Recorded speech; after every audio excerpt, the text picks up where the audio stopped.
In early June of 2025, the city of Los Angeles felt a familiar tension, but this time, it was all about immigration.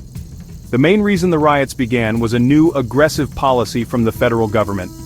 President Trump's administration started these large-scale immigration raids across the country, and Los Angeles quickly became a major focus. Agents from Immigration and Customs Enforcement, or ICE, were sent in to arrest a lot of undocumented immigrants as part of this mass deportation plan. This action honestly immediately created a lot of fear and anger in many communities, especially among immigrant families who had lived in the city for years. Folks felt like their neighbors and friends were being unfairly targeted. The situation just got worse really fast. News reports started coming out about the very poor conditions inside the detention centers where people were being held. These stories added even more fuel to the fire, making people even more upset. A key moment that pushed everything over the edge was the arrest of David Huerta. He was a well-known union leader for SEIU California, a group that represents a whole lot of workers. His arrest was seen as a direct attack on organized labor and on those who were standing up for immigrant rights.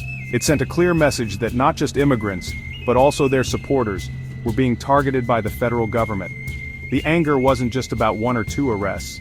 It was really a response to a much bigger policy. A lot of people were especially upset because it came out that 1 in 4 of the immigrants detained by ICE had no criminal record at all. This fact really undermined the government's argument that the raids were only about removing dangerous criminals from the country. For many Angelenos, this was proof that the policy wasn't about safety, but about creating fear and dividing communities. It felt like the government was punishing people simply for trying to build a better life, not for breaking any serious laws. Because of all this, what started as small pockets of concern quickly turned into organized action. Community groups, labor unions, and just everyday citizens decided they had to do something. They saw the federal raids not just as a policy disagreement but as a moral crisis affecting their city. The initial protests were planned to be peaceful demonstrations, a way for people to show solidarity and demand that the raids be stopped.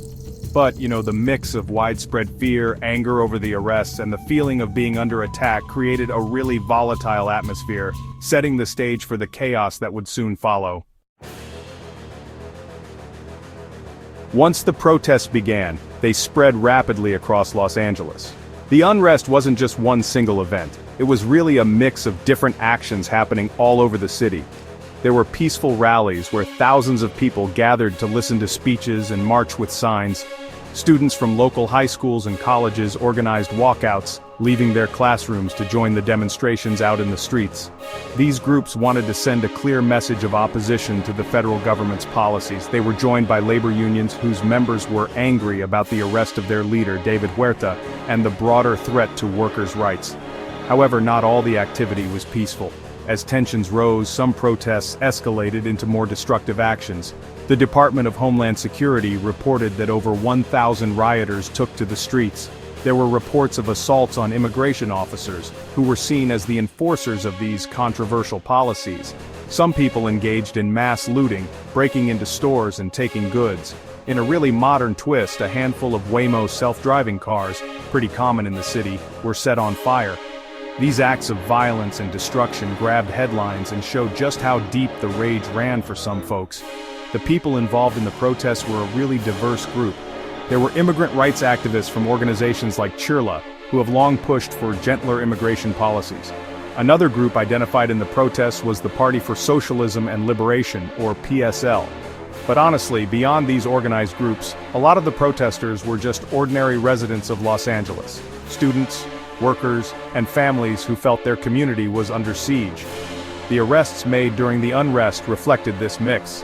Over 100 immigrants were detained in the initial raids, and authorities later arrested around 150 people for rioting and other offenses. Despite all the images of fire and looting, it's important to understand the scale of the damage. While there was definitely property destruction, some observers pointed out that it wasn't any worse than what the city had seen during the celebrations for the Dodgers' 2024 World Series win. Unlike other major riots in American history, there were no deaths reported during the unrest in Los Angeles. There were a few injuries, including an Australian reporter who got hit by a non-lethal round fired by law enforcement. This context really helps to show that while the situation was chaotic and serious, it didn't reach the level of deadly violence seen in past civil unrest. The response to the riots created a major clash between the federal government and California's state leaders.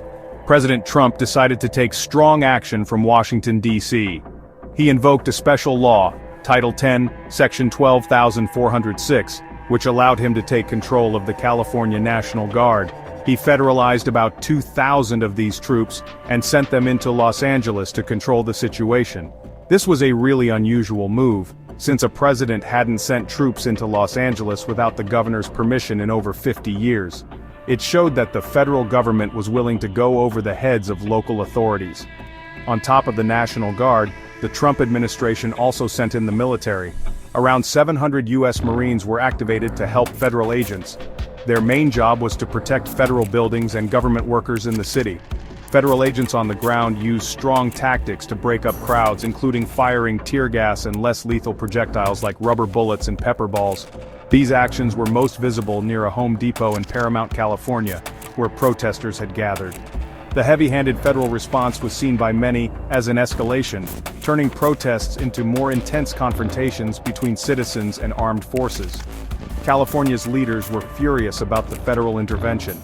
Governor Gavin Newsom, Los Angeles Mayor Karen Bass, and the LAPD chief all publicly condemned the deployment of federal troops. They called it a purposely inflammatory move and an overreach of power. They argued that local and state police were fully capable of handling the protests and that the presence of federal soldiers and Marines only made things worse. Mayor Bass accused federal agents of sowing terror in the city's neighborhoods. Governor Newsom was even more direct, calling President Trump a stone-cold liar and stating that the president never even called him to discuss the deployment. This conflict quickly moved from the streets to the courts. The state of California, led by Attorney General Rob Bonta, filed a lawsuit against the Trump administration. The lawsuit called the deployment an unprecedented power grab that violated the state's right to govern itself. California asked a judge for a restraining order to block the federal government from using troops in this way. This legal battle really highlighted the deep political division in the country, with state and federal governments fighting for control. It turned the Los Angeles riots into a major national debate about states' rights and presidential power. In the days and weeks following the riots, reactions poured in from all across the country and even around the world. The Trump administration defended its actions, framing the situation as a necessary fight to save civilization from what they called a migrant invasion. President Trump used his social media platform, Truth Social, to threaten even more federal intervention if local leaders didn't restore order. His supporters, like Senator Tommy Tuberville and Vice President J.D. Vance, agreed with the strong response, saying it was needed to stop lawlessness. This narrative aimed to shift the national conversation away from economic problems and focus it squarely on immigration and crime. On the other side, critics saw the government's actions as authoritarian and politically motivated. National Democratic leaders like Hillary Clinton and Nancy Pelosi condemned the deployment of troops as a dangerous abuse of power. Activists organized nationwide No Kings protests, with over 1,800 events planned to oppose what they saw as the president's tyrannical behavior. Many people pointed to studies showing that immigrants are actually less likely to commit violent crimes than US-born citizens, arguing that the idea of a migrant crime wave was a myth created for political gain. Even Mexico's government spoke out, condemning the violence and asking for fair treatment of its citizens who were detained.